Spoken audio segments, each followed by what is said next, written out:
तो आज हम बात करने वाले हैं इंसानियत के इतिहास के एक ऐसे मोड़ की जिसने सब कुछ बदल दिया। जी हाँ, हम उस दौर में जा रहे हैं जब हमने भोजन का पीछा करना छोड़कर उसे उगाना सीख लिया। चलिए इस जबरदस्त सफर की शुरुआत करते हैं। जरा सोचिए, आज तो बस ऐप खोला और खाना दरवाजे पर हमेशा से ऐसा नहीं था। एक वक्त था जब हर निवाला एक चुनौती था, एक शिकार था। मतलब आपका खाना आपसे दूर भाग रहा होता था। तो सवाल ये है कि इतना बड़ा बदलाव ये हुआ कैसे? शिकार करते करते हम किसान कैसे बन गए? यही वो सवाल है जो हमें कृषि क्रांति की दहलीज पर ले आता है। एक ऐसा मोड़ जिसने हमेशा के लिए हमारी दुनिया को बदल दिया। तो चलिए इस कहानी की परतों को एक एक करके खोलते हैं। हाँ, तो सबसे पहले ये समझना जरूरी है कि ये कोई एक दिन में नहीं हुआ। ऐसा नहीं था कि किसी को अचानक सपना आया और अगले दिन से खेती शुरू हो गई। नहीं, ये हजारों सालों की एक बहुत धीमी प्रक्रिया थी।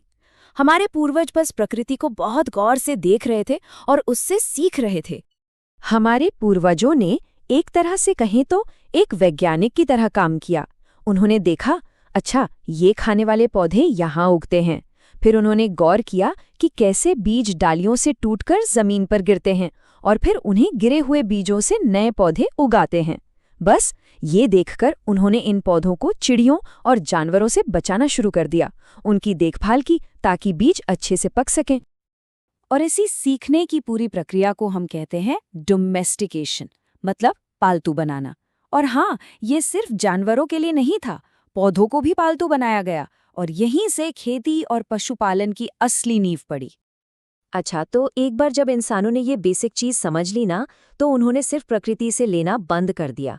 अब वो उसे अपनी जरूरतों के हिसाब से बदलने लगे। तो कोई अंदाजा है, इंसान का सबसे पहला एनिमल कंपेनियन, मतलब सबसे पहला पालतू जानवर कौन था? बिल्कुल सही सोचा होगा, ये था कुत्ते का जंगली पूर्वज। और तरीका बहुत ही सिंपल था। लोग बस अपने रहने की जगह के पास खाना छोड़ देते थे। इसी तरकीब से जानवर पास आए और धीरे धीरे इंसानी बस्तियों का हिस्सा बन गए। और यहाँ पर ना इंसानी चयन का असर एकदम साफ साफ दिखता है। देखिए, लोगों ने जानबूझकर उन पौधों को चुना जिनके दाने बड़े थे और डंठल मजबूत। क्यों? ताकि कटाई आसान हो सके। और जानवरों में ठीक वैसे ही शांत स्वभाव वाले जानवरों को पाला गया, जिसका नतीजा ये हुआ कि पीढ़ी दर पीढ़ी उनके दांत और सींग छोटे होते चले गए। तो शुरुआती सफलताओं में क्या था? पौधों में थे गेहूं और जौ। इन फसलों ने लोगों को एक भरोसेमंद खाने का सोर्स दिया, जिससे वो एक जगह टिक सके। और जानवरों में भेड़ और बकरी, ये तो समझिए दूध और मांस का एक चलता फिरता भंडारी बन गए। लेकिन खेती को अपनाने का मतलब सिर्फ खाने का तरीका बदलना नहीं था। नहीं, इसने तो इंसान के जीने का, उसके समाज का, मतलब हर पहलू पूरी तरह से बदल कर रख दिया। ये स्लाइड एक तरह से पूरी चेन रिएक्शन दिखाती है। देखिए, सबसे पहले फसल उगाई। अब फसल की देखभाल के लिए एक जगह रुकना जरूरी हो गया। जब लोग रुके तो गांव बसे। फिर जब अनाज ज्यादा होने लगा तो उसे स्टोर करने की जरूरत पड़ी। इसके लिए बर्तन बने और खेती को और आसान बनाने के लिए नए नए औजारों का आविष्कार हुआ। देखा, एक चीज से कितनी चीजें जुड़ी हैं। ये जो आइडिया है ना कि जानवर भोजन का एक चलता फिरता भंडार है, ये अपने आप में एक क्रांति थी।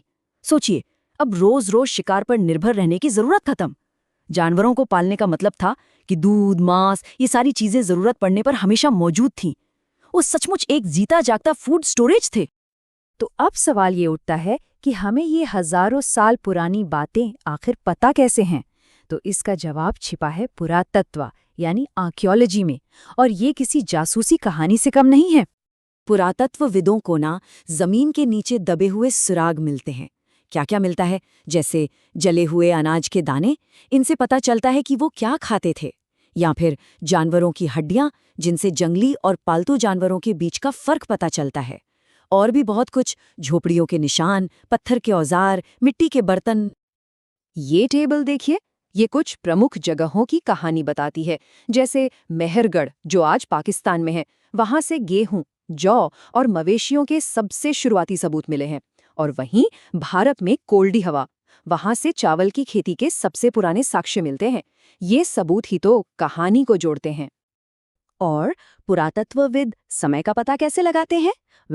वो जमीन की परतों में खुदाई करते हैं। एक बहुत सीधा सा नियम है, जो चीज जितनी निचली परत में मिलेगी वो उतनी ही पुरानी होगी। बस इसी से हमें घटनाओं का एक पूरा क्रम पता चल जाता है। तो ये सब सिर्फ इतिहास का एक चैप्टर नहीं है। इस क्रांति ने उस दुनिया की नींव रखी जिसमें हम आज जी रहे हैं। इसका असर आज भी हमारी जिंदगी के हर हिस्से में है। जरा इस टाइमलाइन पर नजर डालिए। ये प्रक्रिया करीब 12,000 साल पहले शुरू हुई और लगभग 8,000 साल पहले जाकर मेहरगढ़ जैसे गांव बसने लगे। मतलब ये कोई छोटा-मोटा बदलाव नहीं था, ये एक बहुत लंबा और बड़ा बदलाव था। तो खेती की विरासत आखिर है क्या? इसी ने हमें खाना बदोश से बसाया। इसी की वजह से बस्तियां, शहर और महान सभ्यताएं बनी। आज हमारी मेज पर जो भी खाना है ना, उसकी जड़ें इसी क्रांति से जुड़ी हैं। और हाँ, टेक्नोलॉजी में जो इनोवेशंस हुए, जैसे मिट्टी के बर्तन बनाना, बुनाई करना, उन सबको भी इसी ने बढ़ावा दिया। तो जैसे खेती ने हमारे ग्रह और हमारे समाज को पूरी तरह बदल दिया, ये सोचना काफी दिलचस्प है कि मानवता का अगला बड़ा बदलाव क्या होगा। हमारे खाने और जीने का तरीका भविष्य में कैसे बदलेगा? ये एक ऐसा सवाल है जो हमें सोचना चाहिए।